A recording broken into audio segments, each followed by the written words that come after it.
최근 미중 간 군사 움직임이 부쩍 증가하면서 우발적 충돌을 넘어 전쟁의 기운까지 감지되고 있습니다. 본보기로 몇 번 밟아줘야 한다는 게 미국의 생각 아니겠습니까? 당연히 무기의 질과 양에서 압도적인 차이를 보여줍니다. 여러분 안녕하십니까? 여러분들의 응원에 힘입어 저희 채널이 구독자 10,000명을 돌파했습니다.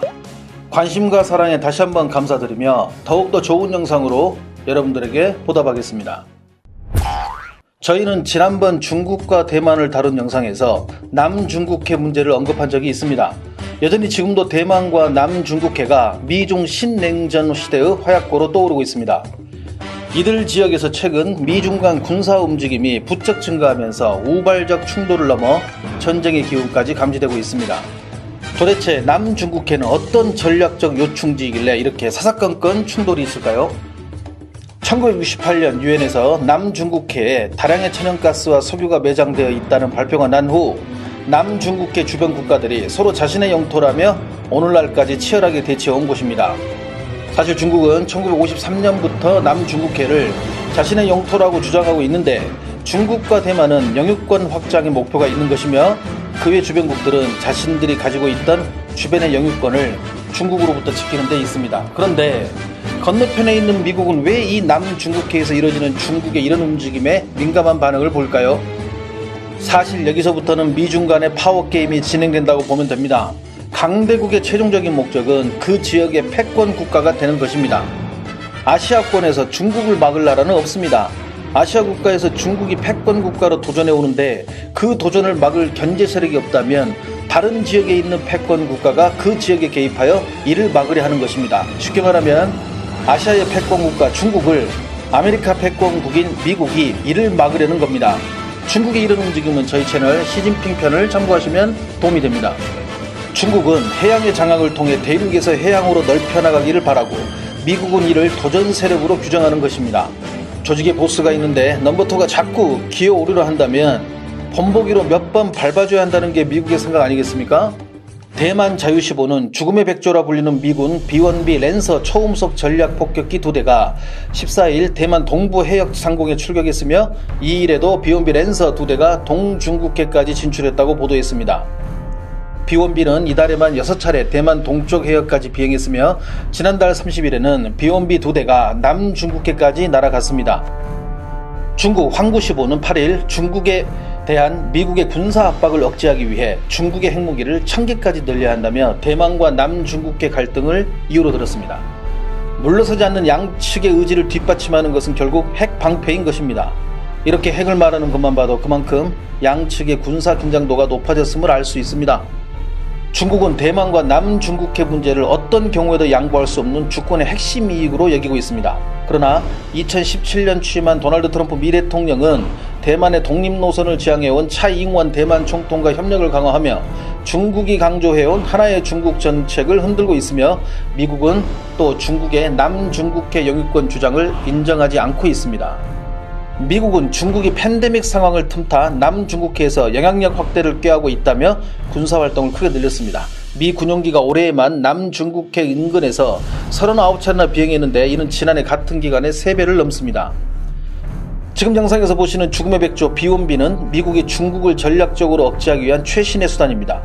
죽음의 백조라는 별명답게 B-1B는 F-15, F-16과 동일한 출력의 엔진을 4개 장착하고 있으며 수소폭탄 24발을 탑재할 수 있습니다. 이 정도 화력은 히로시마에 투하했던 원자폭탄 리틀보이 4430발 분량입니다. 마하 1.25의 속도로 레이더에 걸리지 않게 저공 비행하여 원폭 4430개를 투하하고 간다고 생각하면 됩니다. 그야말로 중국의 입장에서는 끔찍한 무기가 아닐 수 없습니다. 하지만 중국이 이를 가만히 보고만 있을까요? 중국은 대만이 시로 지배하고 있는 남중국해 둥샤군도를 침공해 점령하는 시나리오에 대규모 상륙 공격 군사훈련을 진행할 계획이며 특히 해병대, 상륙함, 공기부양정을 대규모로 동원할 예정인 것으로 알려졌습니다. 중국 내 SNS에서는 전 세계가 전염병 대응에 집중하는 상황을 이용해 대만을 무력 통일해야 한다는 주장까지 퍼졌습니다. 미군이 태평양과 남중국해에서 가동해온 항공모함 루즈벨트함, 니미츠함, 로널드 레이건함, 칼 빈슨함 등 4척 모두에서 전염병 환자가 발생해 작전을 중단하면서 전력에 차질이 생긴 틈을 이용해야 한다는 논리입니다. 문제는 여기서 누가 먼저 암묵적인 중간선을 넘느냐입니다. 미 해군 군함들은 올해 1월에서 4월 항행의 자유 작전을 4차례 벌였습니다. 항행의 자유는 중국이 영유권을 주장하는 남중국해 섬들에 미군 함정들이 접근하는 작전을 가리키는 것인데, 미군이 지난해 한 해 동안 8차례 항행의 자유 작전을 벌인 것에 비하면 올해 횟수가 늘어난 것을 알 수 있습니다. 중국은 이에 대응하고자 이달 초 남중국해에서 중국의 두 번째 항공모함이자 첫 국산 항모인 산동함 탑재 전투기와 구축함, 호위함 등이 참가한 해상 실탄 훈련 등을 연이어 벌였습니다.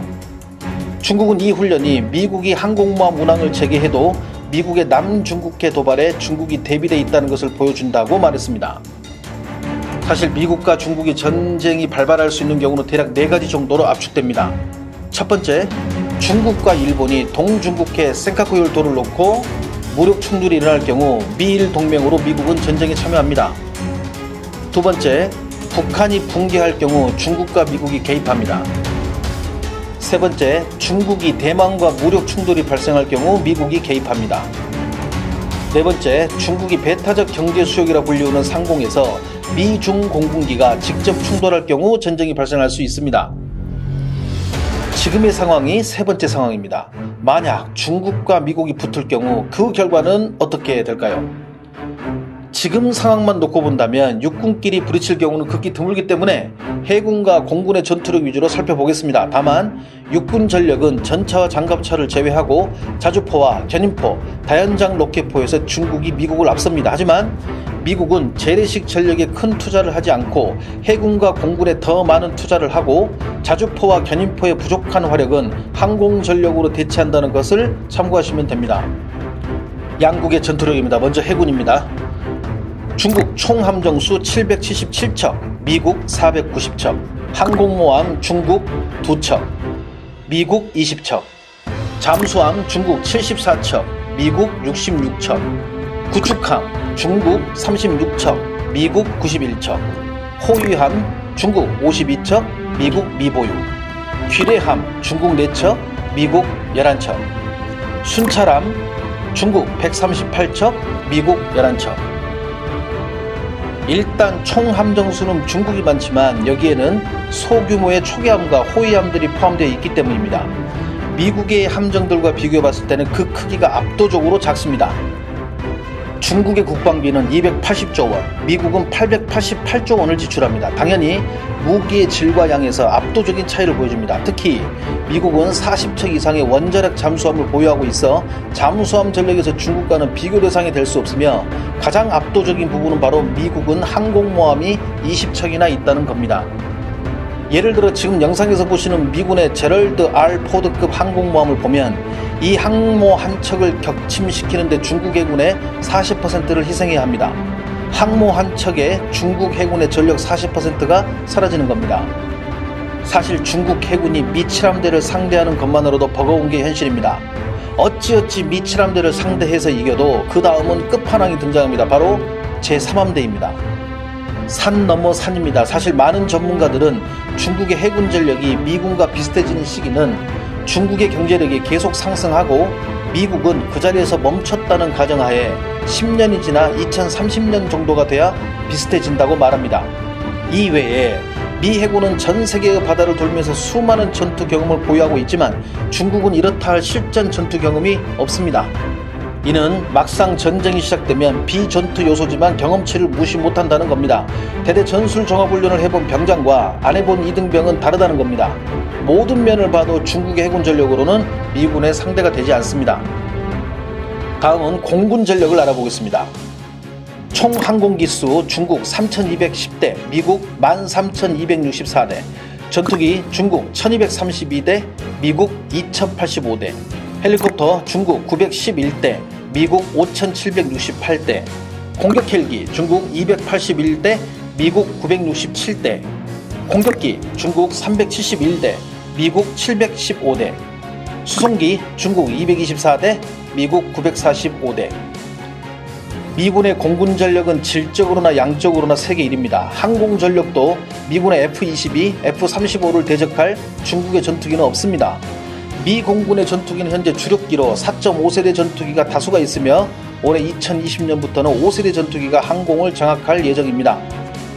이에 반해 중국은 3세대 기종부터 4세대 기종들을 운영하고 있으며 미국처럼 5세대 전투기의 개발을 하고 있지만 미 공군에 비하면 턱없이 부족합니다. 쉽게 말해 중국이 미군의 F-16 전투기에 대적하고자 중국 자체적으로 J-16을 개발했지만 영상에서 보시는 Su-30MKK-2가 전투시에는 그 역할을 하고 있습니다.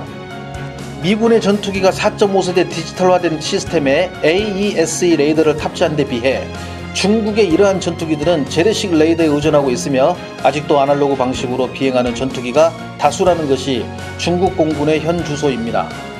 솔직히 중국 입장에서 미국은 통곡의 벽이라 봅니다. 당장 중국과 한국과의 격차만 보더라도 5에서 7년, 일본과는 10년 가까이 차이가 나는데 하물며 천조국과 비교하는 것 자체가 좀 어불성설인 것 같습니다. 이렇게 말하면 또 친민이 미국 빨아주냐 하는 댓글이 달리겠지만 팩트에 의해서 말씀드리는 것이니 오해 없으시길 바랍니다. 하지만 양국이 실제 전쟁으로 이어지는 경우는 극히 희박하다고 보시면 됩니다. 양국 모두 핵 보유국이기 때문입니다. 양국 모두 핵 대 핵으로 대면하기 때문에 전면전은 어렵다고 전문가들은 말합니다. 그렇다면 미국이 쓸 수 있는 전력이 바로 동맹전입니다. 미국은 위에서 말한 자체 전력 이외에도 가까운 곳에 한국, 일본, 호주, 캐나다, 뉴질랜드, 싱가포르 등 견제 능력을 갖고 있는 확실한 군사동맹국이 있습니다. 이에 반해 중국은 이 정도 급이 되는 경제력, 군사력을 갖고 있는 동맹국이 러시아를 제외하고는 없다고 봐도 됩니다. 기타 국가로는 미얀마, 파키스탄, 북한, 라오스 정도인데 사실 이 국가들의 국력을 모두 합쳐봐도 한국과 일본 연합군에 압살당할 수준이기 때문입니다. 결론적으로 재래식 무기부터 비대칭 전력까지 모든 것을 중국과 비교해도 미국이 압도적이라는 것을 알 수 있습니다. 또한 전략 전술적인 부분이나 전쟁 노하우에서도 앞서고 있는 것이 사실입니다. 글로벌 타임스는 미중 두 강대국 간 전략적 갈등이 심화되면서 대만, 남중국해, 한반도가 잠재적 갈등 지역으로 될 위험이 커지고 있다고 지적했습니다. 남중국해 갈등은 가까운 우리나라 한반도에도 불안함과 전쟁의 기운을 가져올 것입니다. 무엇보다도 무력보다는 외교적인 역량이 필요한 시기라고 봅니다. 앞으로 미중 두 나라가 남중국해 인근의 문제를 어떻게 풀어갈지 우리도 관심을 가져야 할 것으로 봅니다. 오늘 저희가 준비한 내용은 여기까지입니다. 시청해주셔서 감사합니다. 행복한 하루 되십시오.